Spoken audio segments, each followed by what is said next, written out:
Disclaimer. The video serves informational and entertainment purpose only. The content is considered speculative and should not be treated as confirmed fact. We encourage you to conduct your research and form your conclusion. Sydney Sweeney, one of today's most talked about and genuinely bankable rising stars, appears in an American Eagle ad. She smiles, laughs, and says the line, "I have good genes." It's a pun. It's cheeky. It's harmless. It's the kind of line that in a sane world would barely rate as a passing joke on social media, but not in Bob Iger's Disney. According to reports, high-level Disney executives, the same people greenlighting $250 million blockbusters, actually stopped a meeting to screen this ad. They debated it seriously. And the verdict? The joke was too suggestive for their brand. Yes, this from the same Disney that has no issue injecting clumsy political messaging into billion-dollar franchises, rewriting iconic characters to fit internal agendas, and wading into actual culture wars. Somehow, denim humor was where they drew the line. Here's where the absurdity levels up. Sydney wasn't even going to be the lead in the planned Pirates of the Caribbean reboot. She was in talks for a supporting role. The pitch was simple. Inject genuine fan-favorite star power into a franchise that had been limping ever since Disney pushed Johnny Depp overboard. Everyone knows the truth about pirates. Without Jack Sparrow, it's not pirates. It's cosplay on a blockbuster budget.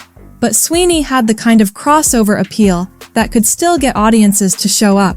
Men and women, younger and older demographics, social media buzz, and box office draw. On paper, she was exactly the shot of adrenaline this rusty ship needed. Yet now, the deal is dangling by a thread. And not because of audience backlash. Because there isn't any backlash. Out there in the movie-going world, nobody was offended about the jeans ad. There wasn't a trending outrage cycle, no boycotts, no protect the children hashtags. This was a crisis invented in a boardroom. To make matters worse, insiders say Sweeney's reps are considering legal action, citing discrimination and manipulation of contractual talks. And honestly, with her market value, who can blame her? This isn't just about Sydney Sweeney. This is about a studio in the middle of an identity collapse. In theory, Bob Iger's return in 2022 was supposed to mark a triumphant Disney comeback, a battle-tested leader reclaiming the throne to bring order and profitability back to the Magic Kingdom. In practice, we've been watching the flop era unfold in real time. Over the last few years, Lightyear tanked spectacularly. The Marvels stumbled into one of Marvel's worst-ever box offices. Indiana Jones and the Dial of Destiny lost over $100 million. Even animated projects like Strange World collapsed at the box office. And instead of recalibrating toward what audiences are begging for, good stories, strong characters, fun escapism, the company has doubled down on micromanaging every creative decision, every casting choice, every PR moment. This overreach is costing them the exact talent they need to survive. If Sydney Sweeney's denim drama feels familiar, it's because we've seen a version of this movie before, starring Jenna Ortega.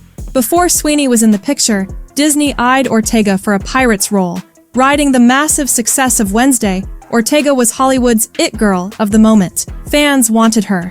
Social media buzzed. Disney moved fast. And then, not so fast.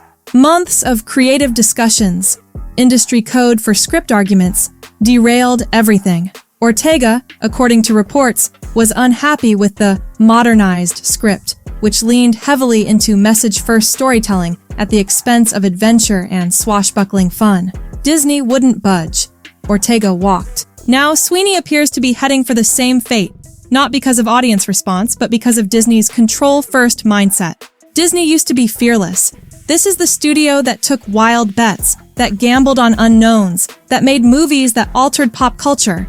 Today, every single decision is run through the filter of, will this cause social media outrage? The problem is, they're asking the wrong social media. The Twitter users they're trying to please aren't the ones buying movie tickets. Meanwhile, the fans who do buy tickets, the ones who've been loyal for decades, are treated like a PR hazard. This is why the Sydney Sweeney decision is so baffling. In chasing brand purity, Disney is throwing away exactly the kind of authentic star power they can't manufacture in-house. Here's the brutal truth. Without Sydney, this Pirates reboot has no hook. The lead they're sticking with is someone fans didn't ask for, pushing a script they don't trust, in a franchise missing its most important character. Sweeney's exit doesn't just hurt, it removes the one strong marketing bullet point they had. And this isn't even about one bad decision. This is a pattern. The company hypes big stars, wrangles them into a creative straitjacket, then discards them when they can't be paper dolls who say and do nothing spontaneous. It's how you burn bridges. And talent, fast. In Hollywood, word travels faster than box office numbers. When A-list actors hear that Disney micromanages careers, slaps down harmless jokes, and throws away casting deals over optics, they start saying no before the talks even begin. This is how you go from being the dream studio to the last place an ambitious actor wants to work. Sydney will be fine. She has HBO, Netflix, Paramount, and every streaming and premium cable service in her corner. Her career moves forward. Disney has to hope there's another Sydney Sweeney out there, but there's not. You can't fake magnetic star power. The funniest part? While Disney is self-sabotaging, the rest of Hollywood is sitting back and enjoying the free show. Paramount, Netflix, Universal, HBO. They're not fearing competition anymore. They're watching the once intimidating Disney brand implode in slow motion. Behind closed doors, rival execs reportedly call Bob Iger an opportunist without real creative vision, a man more obsessed with polishing his legacy than delivering wins. Once, Disney's brand was magic. Now, it's a late-night punchline about overreach and out-of-touch corporate ego.